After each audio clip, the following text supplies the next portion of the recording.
Scientists trapped in Antarctica plead for help as violence breaks out. What's up, all my York Triples, droids, and Wookiees? It's Anna, also known as Star Wars Girl, and today I'm going to be talking about one of the most crazy stories that's currently going on right now. And it's so crazy because it's real. And another crazy thing is the fact that this would be the most watched reality TV show ever, but they don't have any cameras down here in Antarctica, so we can't see what's going on. But so listen to this. A group of South African scientists has pleaded for help, saying they are trapped in an isolated base on a cliff edge in Antarctica with a team member who has become violent. And right now, they're trapped. They can't get out, and the rescue people can't get there for at least 10 months, it says right here, because of winter. They cannot get down to Antarctica because of winter. Up here in the northern hemisphere, it's going to be summertime for us, but down in Antarctica, it's not summertime. It is in the heat of winter, or heat. So this is what somebody said. The writer called the man's behavior deeply disturbing and said he created an environment of fear and intimidation. Where is this email? This email needs to be linked. South Africa, please leak this email. It says, I remain deeply concerned about my own safety and constantly wondering if I might be the next victim, they said. Who said it? Tell us. Concerns has been raised about the team member's behavior before this point. Wait, what? They sent this person. They already had concerns about this person, and they sent them into isolation with these people for 15 months.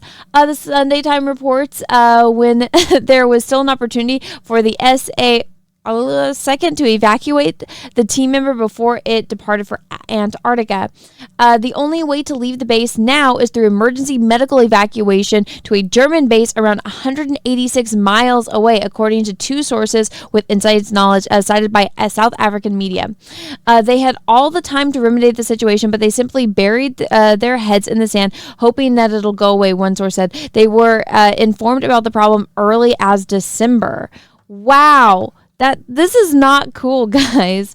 There was a verbal altercation between the team leader and this person, he said. Then it escalated, and then the person did physically assault the leader. You can imagine what it's like it is in close quarters. People do get cabin fever. It can be very disorienting. Okay, well then shouldn't these people be taking stress tests before being sent to Antarctica where they can't be rescued for 15 freaking months? Dear goodness, this is why, you need to do your due diligence before this. Now, it says right here, a full investigation is being commissioned, and the department will act accordingly in relation to any wrong conduct against any official that has misconducted themselves. He already attacked the team leader. He had it during this unforeseen incident. The department well, yeah, it's because you guys didn't do your due diligence and make sure that everyone is of sound mind before sending them all to Antarctica. Guys, I'm going to show you the team. So this is the team of scientists that are down in Antarctica right now. So this dude right here is the team leader.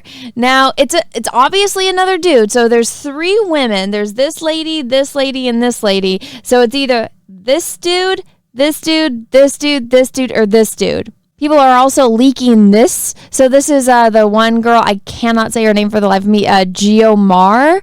I'm going to just call her Geo. So Geo posted this. A big thank you to our incredible colleagues at SANSA for assisting us in loading the Heineken sponsorship into containers. Teamwork at its finest. So these guys are literally just getting drunk off their ass in Antarctica and fighting. And they're fighting. This is crazy. This is absolutely crazy. But so here's a little rundown of the team. So this is the team leader. This is the guy that got beat. The dude got assaulted. So it's one of these guys. Now, let me know in the comments which one you think it is. Now, I was going off of, okay, there's could be two instances here because there is, adult time assault. So either one of these ladies is getting assaulted, in which case I would think that one of the other guys, or maybe all of the other guys, would step in to help them. And so I'm looking at it here. This guy and this guy aren't the biggest dude. This guy's a big dude. This guy's a tall dude. And I'm assuming this guy's a tall dude too, since he's crouching. And this guy was assaulted. So we know it's not him. Team leader is safe. So him and the three women are not the perpetrator here. Now, I'm going to guess, and I feel bad for saying it, but it's probably one of these three guys because they're big dudes.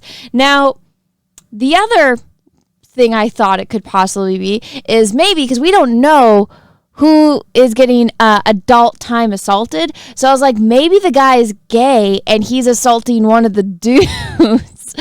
Because, I mean, if one of these three ladies was getting, adult time assaulted, I feel like that they would have already got shipped over to the German base 186 miles away. They would have gotten some help or something. But if it's a guy trying to another guy, I feel like the guy would have too much pride, and so it's like just him fighting with the dude to like keep him off of him. And so I'm like, maybe that's what's going on, which would add a little humor to this situation. I mean, it's not a good situation at all, but maybe at least there's like that aspect of it. But that's like my 2 cents on what the two scenarios could be. But I'm guessing it's one of these three guys because they are the bigger dudes. If it was one of these guys, I feel like, they can't, these guys could just, overpower them immediately. But if it's a bigger dude, another person's going to have a harder time, like, subduing them, keeping them off. The fact that this guy got assaulted, like, this is a big boy, right? And if somebody's going to try to, attack him, I mean, he's the, biggest guy there in that sense. And so, it takes a lot of power to go after someone like this. All he's got to do is kind of like push him and put his weight on him, and he'll be fine. But these other guys, not so much. So what do you think? That's kind of what I'm thinking. I think it's one of these three. Now, since all of this drama came out, the South African government has issued a statement, and in my opinion, they're trying to cover their asses because they're trying to make it like, oh, this is nothing burger. No, because they're saying like, oh, let's deflect from us and let's try to say like, oh, it's going to be dangerous for people to go to Mars. Give me a freaking break. So this is what it says right here. According to a statement from the South African government officials, the team is undergoing meditation and the accused person has written a formal apology. That does not mean that it's done. That does not mean that this assault is not going on. It just means that he gave an apology and the rest of them are meditating. Basically, they want them to be quiet because it's giving them a bad freaking look. On a lighter note, guys, outside of doing, YouTube and pop culture commentary, I'm actually a professional artist. And if you guys are wondering where all these eyes were behind me, well, it's actually a project that I've been working on for the past 4 years called the Eye Project, where I was trying to better my skill by painting eyes. And every single eye that I painted was from a volunteer, from like one of you guys that's in my audience. And so all of you guys were awesome and supported me. I pretty much live streamed every single eye that I painted. And now I'm just asking for your guys' help to help me make this into a book. I have an Indiegogo that's live right now. This is a crowdfunder for me to crowdfund making this project into a book. Here is the first 100 eyes. If you guys want to go and take a look and see it, like the progress that I made. Here is just a mock-up I made of the book. I want it to be hardcover. I wanted to have like that embossed like gold, title and like trim and all of that. And I'm just super, super excited about this. This is 4 years of my life that I dedicated to, trying to better my skill. It wasn't intended to be 4 years. It just turned out that way. Great art takes time. And I'm so just like proud of myself that I was able to actually do it. And it's awesome that, I was able to, get you guys involved and you guys were able to help me out and make this happen. So now I'm just asking for your help one more time by making this book into reality, by going onto Indiegogo and backing this project now. This is also linked in the description of this video. If you guys want to go and check it out, all you have to do is go onto Indiegogo and type in the Eye Project or type in the Eye Project Indiegogo to Google and you guys will be able to find it. But it will be live for a little bit under 30 days now, so you guys can go and back it if you would like. I would sincerely appreciate it. You guys would help make this happen and make my dreams come true. But again, everyone, I really appreciate all your support. Let me know what you think about this entire situation down below in the comment section. If you guys like this video, go ahead and smash the like button. If you didn't, that's okay too. Thank you so much for watching this far through. And until next time, I hope you guys all have a great rest of your day, morning, evening, afternoon, wherever you are in the world. And may the force be with you because we are really, really, really going to need it. Bye, everyone.